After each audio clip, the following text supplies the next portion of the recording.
Alex Hillman, and we were just talking about like, what should Alex be known for? Because us entrepreneurs, we do lots of things. So what do you want to be known for today, Alex? Yeah. So I think the hat that I'm wearing right now is definitely the person who runs a business. So some of the businesses that I run help other entrepreneurs. I run a co-working space here in Philadelphia. Actually one of the oldest co-working spaces in the country. Thanks to quarantine, that co-working space is currently not open. But spending a lot of time supporting our members. And then I run an education business with my friend Amy Hoy, helping creative people start product businesses. But the thing both those businesses have in common is I've got to run them, and I can't run them by myself, and often need help.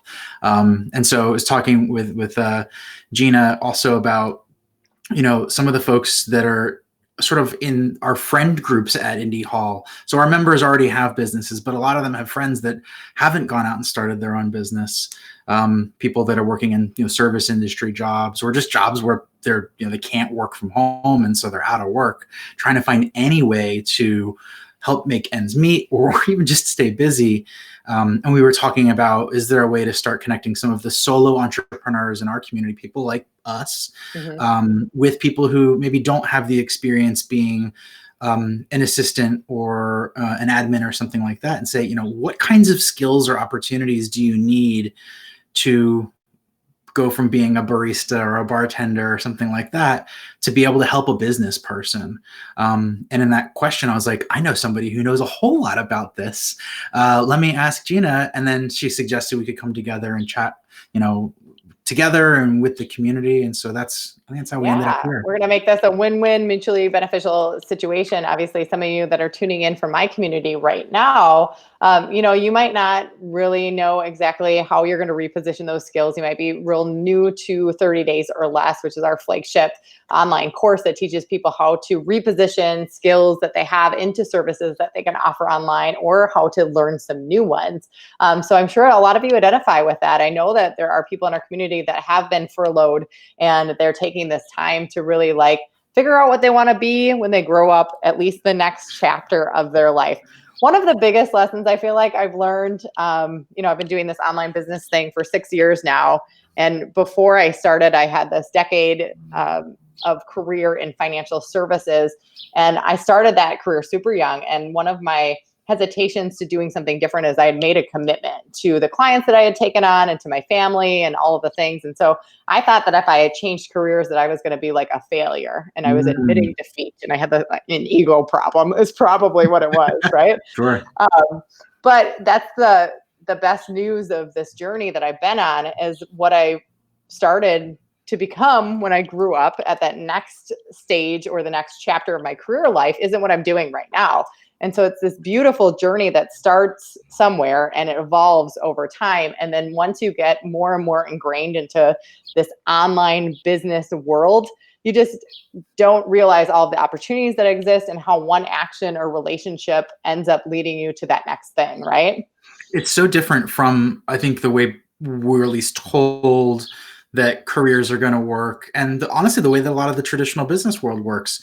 We sort of get a story of, the person you need to ask for permission, or the certification you need to get, and all those kinds of things. And this world it's this weird parallel universe in some ways that I think is a blind spot for a lot of folks. So it's both fun to welcome them in, but also I think it's a fun challenge for those of us who have been in it for a while to say, well, what did I have to learn along the way? What instincts did I have that served me well? What maybe ego challenges did I have, or things that I misunderstand along the way that I had to figure out that serve me better now? Yeah.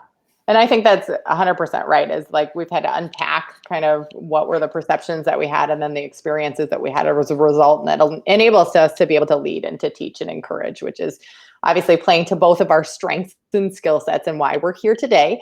So we just listed down a couple of different talking points that we wanted to cover, again, to make this valuable use of everyone's time. And number one is talking about a business person's day. It's just not packed with task after task. It's packed with a bunch of decisions.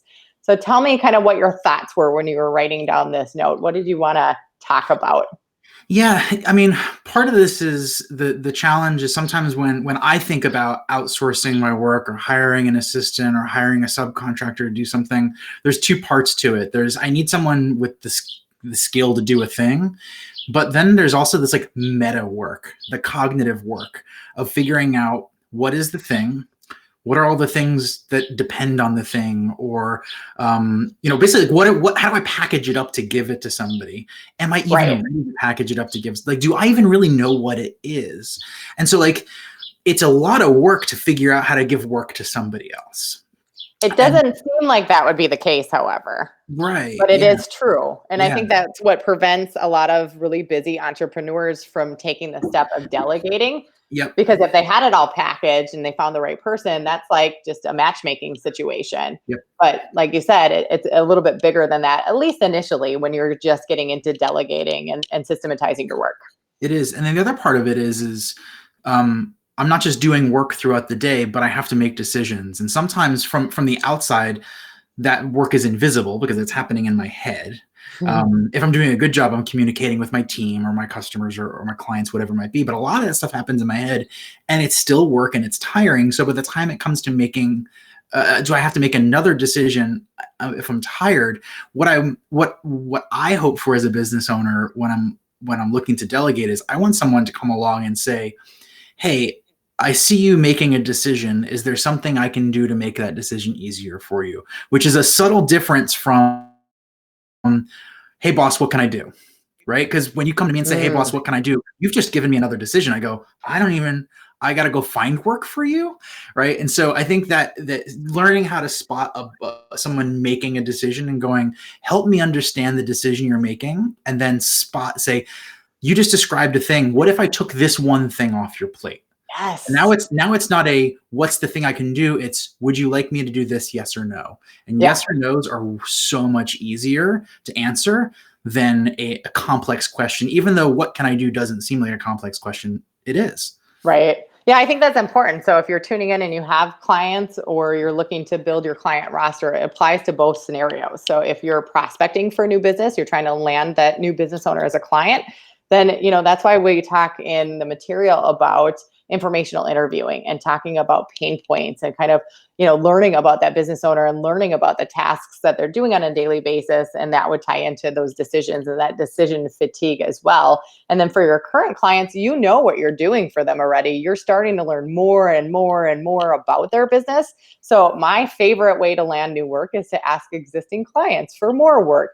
The best way to get more work from your existing clients is to spot specific ways that you can help. What are some? I'm curious when you're talking to somebody who, again, is that somebody like me, the busy business owner. Mhm. What if you come to me and say, what kinds of things are you working on, or what are your pain points? It's tough for me to come up with them off the top of my head. Do you have any questions that you found are really useful, or helping people sort of self-evaluate? What are you spending time on? What are you wasting time on? What are you stuck on? Those are the kinds of things that I want to bring to the surface, but it's hard to interrogate myself. Yeah. And so I'm curious if there's questions that you found that are useful, either that somebody like me can use for myself, or that somebody like the folks in your community could come to somebody like me, ask those questions, and figure out, oh, that's where I can find some good clues. Yeah, that's a great point. And sometimes you need an outside perspective, because if I tell our students, hey, go ask for business owners' pain points. And as a business owner, you're like, well, I don't really know. Like, because right now I'm not thinking about all of the things. I'm here talking to you. And so I've compartmentalized that part of my life to Yeah. focus on this conversation. So one of my favorite strategies, and something that I've been talking a lot with in like podcast interviews and things like that, is the Hmm. Eisenhower matrix, excuse me. Have you heard of that one I before? have, yeah. Okay. So that's one of my favorite kind of ways to walk people through what are you doing on a daily basis? How important is it? How urgent is it? So it's just basically that kind of 4-box quartile thing where if you were to break down your daily activities, first of all, we do talk to people about like jotting it down. So if I'm talking to clients, to business owners, you have to know what types of tasks you're doing. And so you might be able to just think about your day and jot a bunch of stuff down. But for a lot of people, it's keeping that notepad next to their computer and like actually tracking what they're doing throughout the day. I Yeah. don't know about you, but I'm real resistant to stuff like this because it seems Me like too. extra work. right? Exactly right. That's exactly right. Yeah. But you need to know what are the things that uniquely need to be done by you on a daily basis, and what are things that you can streamline and automate as well. So, what are the repeatable tasks that you're doing that are eating up not only hours in your day, but maybe that decision making power that Yeah. don't uniquely need to be done by you? And those are the things that you can start to build out a list of, like delegation. So I would start with today or this week. Maybe Monday is a great day to get started because it's the fresh start of a new week. Have that pad of paper ready. And then you can also organize it into a list of prioritized tasks based on, is it something that's important to my business? And is it urgent? So if it's Yeah. urgent and important, then it should rise to the top of your priority list. If it is urgent and not important, then it can just kind of fall to the wayside. Potentially, if it's not important, it's not important, right? Urgent and non-urgent, not important are definitely things that you can just cross off completely. The area of opportunity for most business owners are things that aren't urgent, so they're not time sensitive, but they're highly important. These are Mm, usually the things that business owners will always get to when they have time. So it's writing that book, it's starting that podcast, it's marketing their business in a certain way. Maybe it's even digging into their client onboarding. Like, so when they land a new client, what does that process look like? yeah. So it's things that can be efficiency improvements, but it's also things that are really going to take them from where they're at right now to that next level. That, again, because it's not urgent, it's just a good idea at this phase. Do you have any tips for even like for the scale of a small, like I'm thinking about a starting point. So now I'm putting myself in the shoes of, again, one of my peers, one of the Indie Hall members, you're like, what is a reasonably scaled task or project or something as a starting point if it's my first time outsourcing something like this? So I think that you need to be able to consider the ROI factor on stuff like that. So what's your return on investment? So if Yeah. you can be out there, if you can free yourself up to do more $100 an hour work, which is where a lot of specialists are going to be, $50 to $100 an hour, right? Sure. Whatever it is that you do best, then how do you maybe delegate some of those things that are more 20 to $30 an hour tasks? It's late in the day on a Friday. My words are not working out for me all that well, but bear with me here, guys. So again, it doesn't need to uniquely be done by you. And it's preventing you from doing more of the work that really affects your bottom line. Yeah. So in your example, what are you selling? What's your work? So let's say, you know, I'm a small service business. Let's say I do like freelance copywriting. So I've got a book of clients. Some of them are, you know, special projects. Some of them are on retainer. You know, so that it's a mix of new business, existing business. You know, keeping, not just producing the work, obviously, but communicating with the client, and then also getting out there and getting new work as well. Yep. And marketing is one of those things that I still believe that for most people has to uniquely be done by them if they're like the solopreneur type of business. I Yeah. mean, there's definitely like social media and different ways that you can kind of consistently brand yourself and be out there so people remember who you are when it's the right time. But having sales conversations isn't something that you should likely hire out. I've Agreed. seen other like 7-figure online entrepreneurs that have courses and different things go about this. I still don't think that they're quite as effective as the owner. And I think it's because the owner is the one that has the relationships already existing, that's gotten their business from this point to this point. I'm not saying it won't work. I'm just saying that I'm not in total agreement. That's the first thing that you would hire out for sure.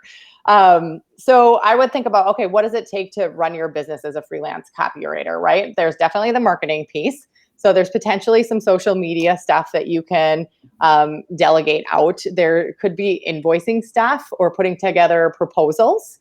Okay. So, you know, this is a great experience for you to also take a look at, is this a task that can be automated and Yeah. systematized?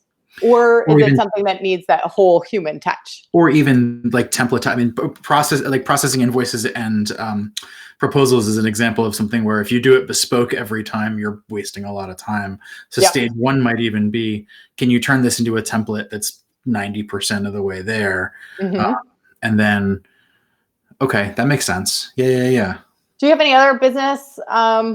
Like who else in your community? Give me another one, because I feel like the solopreneur copywriter isn't going to probably need a ton of help. They might need some like admin help, maybe some research, or like I said, the social media or the invoicing Actually, and stuff like before that. we But look at another business, I'm actually curious to talk to me about like research-based tasks. That feels like an area of, the thing that comes to mind that seems tougher for somebody who's coming from maybe like again a retail job or a food service job is like business process related stuff, because, and not that it's impossible, smart people learn things, new things all the time, but it's going to require more work to train that person up, right? Mhm. But like research based stuff is interesting. What kind of examples of research based projects do you see, or could maybe plant some ideas for me? Yeah, well, you had said the writing thing, and I know a lot of writers will break down their process so that they have an outline, they have research involved in it, they have the actual writing, and then they have, maybe proofreading and editing and kind of the final draft. So there's different places within that process to potentially hire out some of it. And I've Mm-hmm. known some writers that will hire out all of the research side of things because they need to make sure that they're sourcing different points in their articles, or even just starting with some different things so that they know, it's clear what they're going to write about and what position they're going to take on this topic. Yeah. So that's one of the ways I've seen that come in. Research could also probably be beneficial when doing like target market analysis type of stuff. Got it. So you've probably heard like client avatar quite a bit, right? Or customer avatar. And one of the ways that you could go about that is just studying the competition. So who are they saying is their target Mm. market? Because if you have a product or a service that's similar to somebody else and they have all of that honed in pretty well, then you can probably take a look at their marketing and websites and things like that and see how are they talking to their ideal person.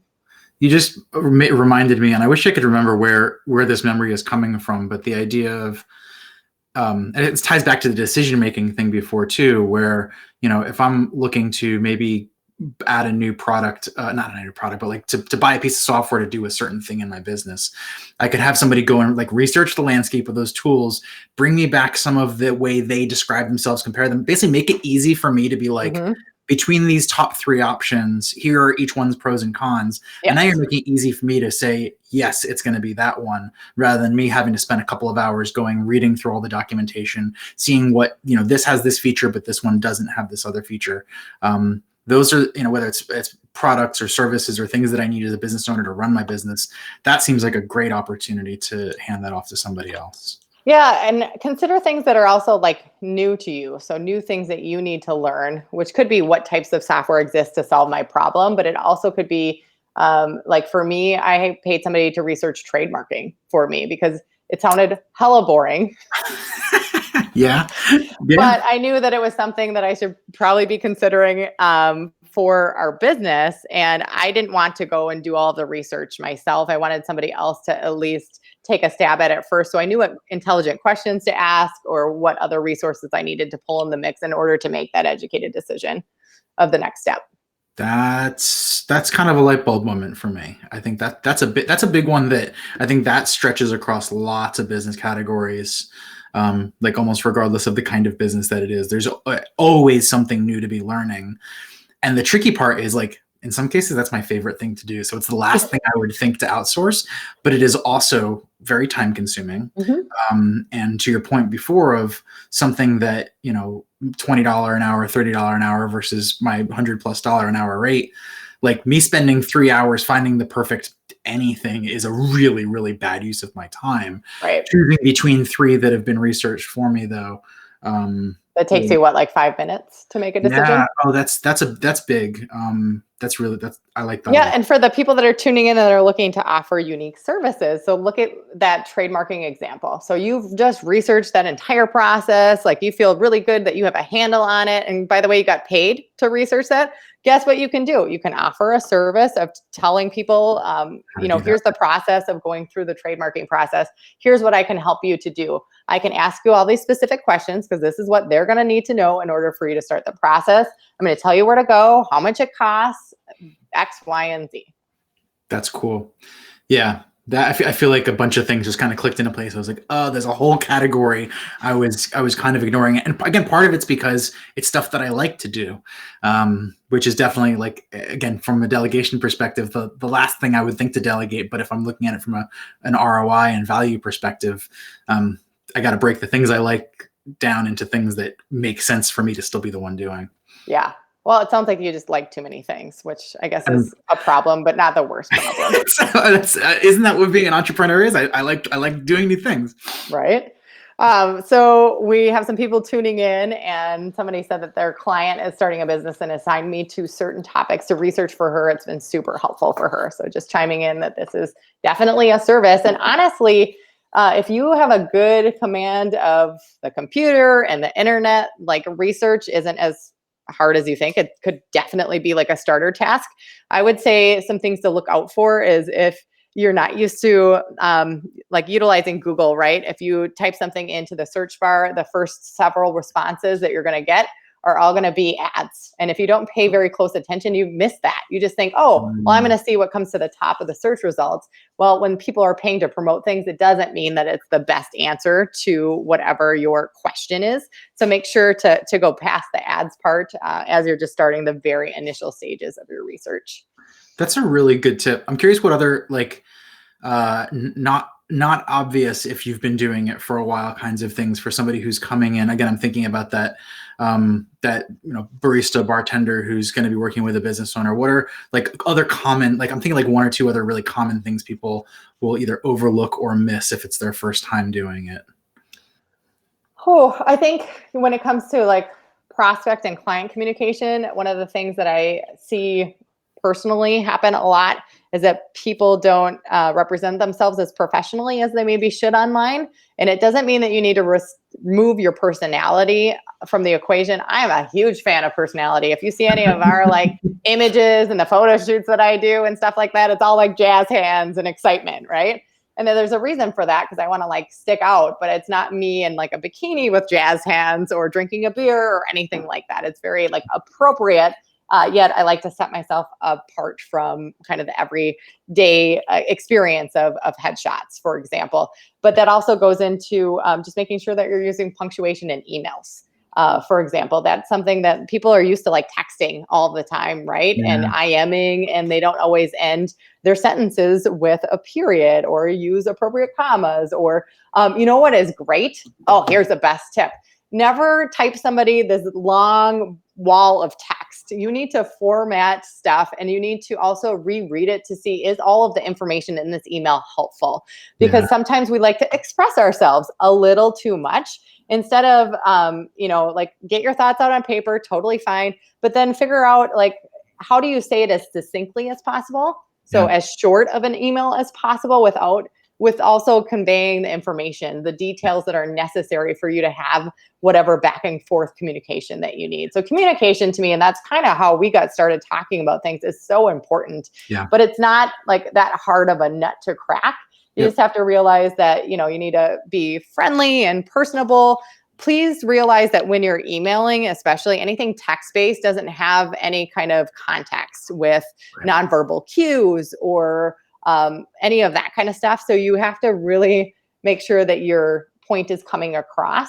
And there's different things, like if you accidentally had your cap locks on and you're typing in all caps, that means that you're shouting and yelling at somebody online. Not everybody understands that or realizes it. So like make sure your caps lock is off, but you're using, capitalization when you start your sentences and things like that. It also, I mean, the headlines and bullet points go a really long way. Even if there's a lot of information to convey, that's not bad. I should be able to skim it and sort of read ahead a little bit, where like headlines tell me what's in this piece of this wall of text and why it's important to me. And then bullet points for sort of like summarizing or almost think about it like a table of contents, even if it's not at the very beginning. Things like that. It's a thing I do. I mean, I still do to this day. I write an email and then I go and I rewrite that email to make sure that the person reading it reads the things that I want them to read. Yeah. And then always leave off too with the next step.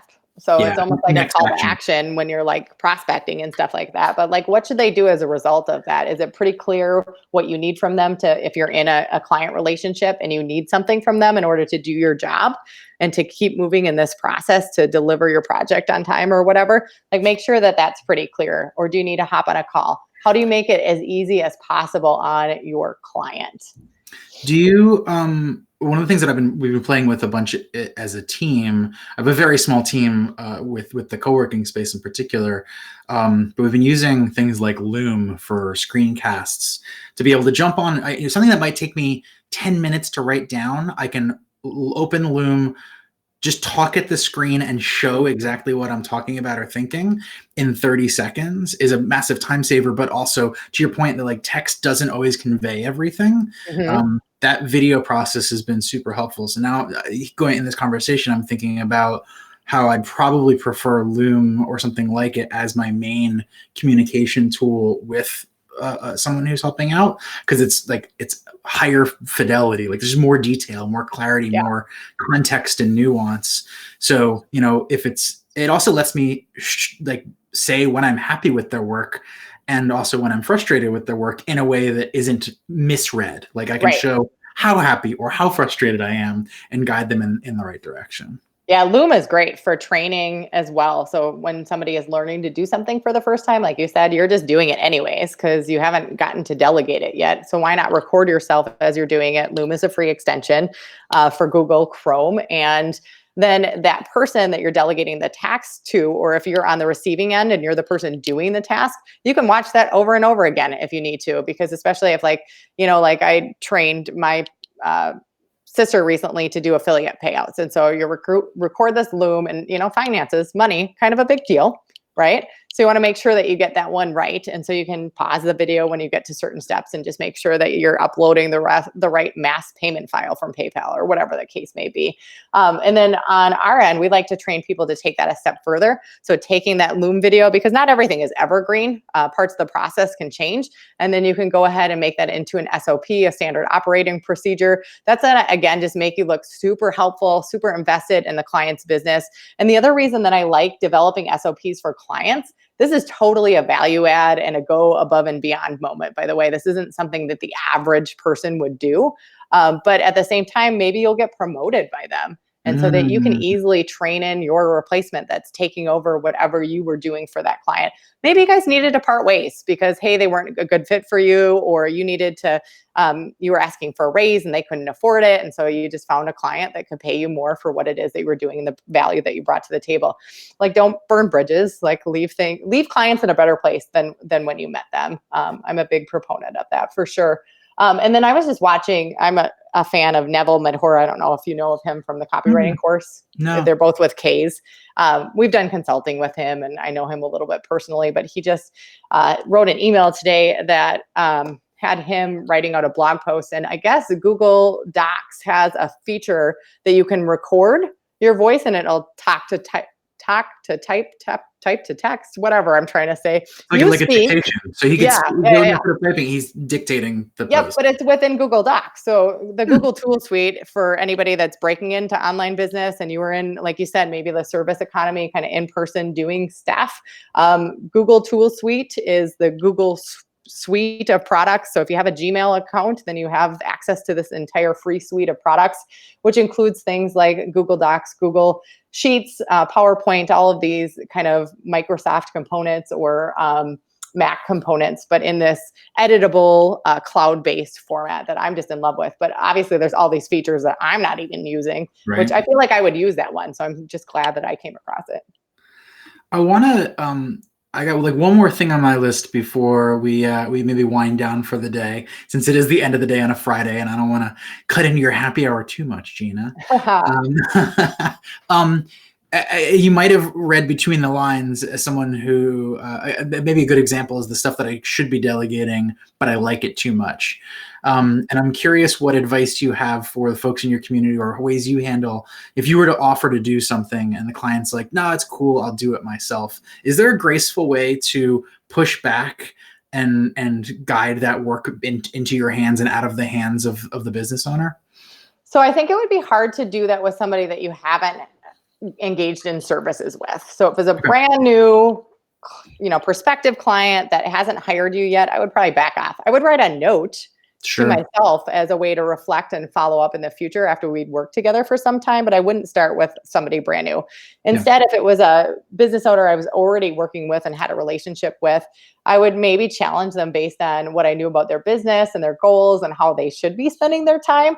Because Mm, again, there are just things that are uniquely needing to be done by you or that are most effective to your bottom line. And as a business owner, we kind of care about making money. It's yeah. just part of what comes with it. At the same time, there are things that you might enjoy or that you just need to have control over for Sure. whatever reason. And it's just reading your client. So you could just say, hey, like, that doesn't seem to fit into this other stuff that you do that's in line with your goal of making $100,000 more this year. Are you sure that Yeah. that's, what you want to, how you want to be spending your time? And So then the depending on the answer, I would either back away or we would Right. continue the conversation and I've been Yeah. leaning in. The between the lines of your answer that is interesting to me is getting to know the person's business Mm-hmm. and their business goals. And um, you know, I I have a enjoy talking about my business, and I enjoy, helping other people learn from what we've done. But it's a different lens to sit down with somebody and say, this is what like my number one priority for the next 30 days or 3 months or 6 months is. And I don't know why it didn't occur to me, but if I'm bringing somebody on to delegate and I want them to be able to be proactive, they can't be proactive unless they know what those goals are. So Right. if that, I'm thinking, if the business owner is not saying it, ask. And if the business owner does start saying it, this goes back to your point about, sort of teaching and training a little bit too, is like educating somebody on the inner workings and the goals of the business is an investment in them and the business at the same Yeah. time. Yeah. People like people that like them. Right. So I like to throw that one out there. So if you're authentically interested in the business that you are aligning yourself with, that you're offering services to, and you're just asking questions to learn more so that you can help them better, that's a good thing. We've never been in a time like we are in right now, that you are fully able to figure out what you want to be when you grow up, as far as what services that you want to offer or what type of business you want to have. If it's services oriented, though, you also have almost full control over who you're working with. So if you look at why people get the Sunday blues in corporate America, they spend their whole Sunday like wallowing about going back to work on Monday. I've been there, by the way, totally been there. Same. It's because they either don't like the work that they're doing or they don't like the people they're working with. And so Yeah. now we get to choose, which is awesome, right? So how do you choose? Well, you figure out what do you like to do, and maybe you learn some new skills on things that you're passionate with. And then on the other side of the equation, you figure out what types of businesses you do want to align yourself with. There are 30 million businesses in the United States alone. And when you look around your house, you can see all the different products that you buy into. Those are things that you already obviously believe in. And so what better client to have than somebody that is doing something kind of cool and you fully buy into the mission and want to help them to spread that message more and more and more. Like, to me, that's where work will always be work. There's a reason it has that name, but I feel like you can align your work more with your passions, Yeah. and it'll feel a little less like work, or just more that you're making a difference, which is what we're ultimately all after. Yeah, totally. That's a great answer. Awesome. This has been so helpful. Yeah. I think it has too. It's like, it's a little deeper conversation than we Yeah. normally get into. And like psychology part of it is something I appreciate, but it's also something that at least my community probably doesn't hear as much about. And so thank you for being able to share your point of view as a business owner and being in touch with other business owners. This has been really great. Any Uh, parting words of advice? Um, I mean, I think that the thing we were just talking about, which is like investing time in the relationship with the business owner, and like the prerequisite to that is it does really help for it to be a business and a business owner that you care about. Yeah. My own personal philosophy on business has always been that relationships matter more than anything else, and obviously that's true in the spectrum of everything from, sales to getting deals done and accomplishing things and collaborating and things like that. But at the end of the day, I think it's also to your point about why people spend all day Sunday worried about work on Monday. I feel like I've worked very hard to be able to choose who I work with, and to prioritize having personal relationships with the people that I'm working with on any level. And there's no reason why this wouldn't be the same. So, to invest in that relationship and treat it as such, knowing that that opens the doors to potentially unknown, unplanned opportunity down the road is Oh, definitely where 100%. everything that I've got in my business is because seeds that were planted before I knew what they would grow into. Hmm. Yeah, it's all about the seed planting so later you can have that harvest, but you never know what's going to like be birthed out of the earth sometimes. It's That's true. And you I like can't it. make you can't make them grow. You can just provide the environment, the water, the soil, the sun, but the Mhm. plant's got to do the growing. And so like you can provide the environment for a good relationship, but the relationship itself is gonna be work. But the cool part is that as like a service provider, at least you only need a handful of clients. So maybe 5 or 10, especially if you're specialized and offering very valuable services that you're earning a fair exchange or a good exchange of value from to potentially make, 50 or $100,000 a year. So Yeah. it's Also, it's we talk to each other. yeah. Like people, like I mean, I'm in a unique situation where like I'm in a community where we talk even more.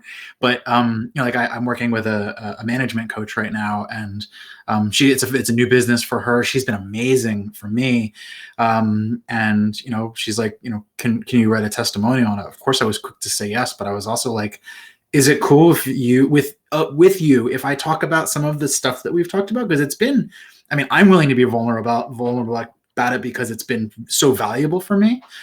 If she's willing for me to talk about the work that we've done together. So yeah, business owners talk to each other. So Yeah, it's and how another much reason more why there's more. compelling is that testimonial when you can give actual examples in it? But for anyone that's tuning in, see, clients are totally fine with you asking for testimonials. It's just Totally. kind of expected if you have that good working relationship. Yep. All right, I feel like we could talk all night long. We'll have to have you back I sometime would or love have that. another conversation between the two of us anyway. So thank you for being here and asking such thought-provoking questions, and we'll do it again sometime. Sounds good. Stay safe. Be well. Bye, everybody. Bye.